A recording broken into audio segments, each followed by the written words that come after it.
एक फौजी का सबसे बड़ा मेडल उसकी वर्दी पर नहीं, बल्कि उसके बेटे के कंधों पर चमकते सितारों में होता है।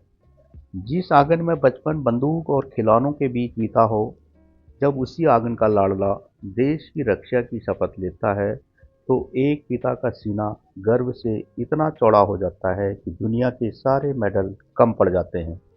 एक फौजी के लिए उसका बेटा सिर्फ उसकी संतान नहीं, बल्कि उसकी वह विरासत होती है जिसे उसने अनुशासन, देशभक्ति और साहस की लोरी सुनाकर पाला होता है।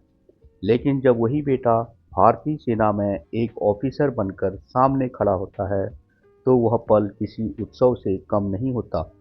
पासिंग आउट परेड पीओपी के दौरान जब बेटा अपनी चमचमाती वर्दी में कदम ताल करता हुआ निकलता है, तो स्टैंड में बैठे पिता की नजरें सिर्फ अपने लाल को ढूंढती हैं।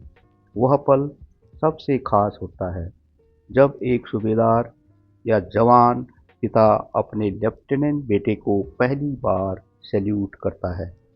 उस सैल्यूट में अनुशासन भी होता है और एक पिता की ममतामयी जीत भी। जब पीपिंग सेरेमनी में पिता अपने हाथों से बेटे के कंधों पर सितारे सजाता है, तो उसे महसूस होता है कि उसकी बरसों की तपस्या सफल हो गई है।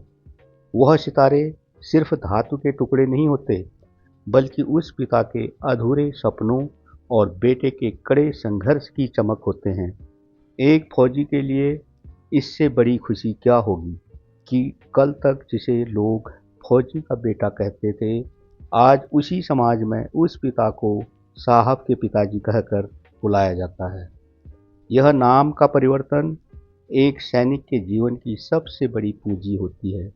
यह खुशी सिर्फ व्यक्तिगत नहीं होती, यह इस बात का सुकून होता है कि सीमा की सुरक्षा के लिए जो मशाल पिता ने थाम रखी थी, अब वह सुरक्षित और मजबूत हाथों में सौंप दी गई है।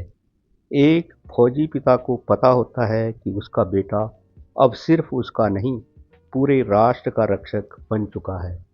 एक फौजी पिता के आंखों में वो खुशी के आंसू इस बात की गवाही देते हैं कि उसने न केवल एक बेटा पाला, बल्कि देश को एक शूरवीर समर्पित किया है। यह एक ऐसी प्रेम कहानी है जो वर्दी से शुरू होकर वतन पर खत्म होती है।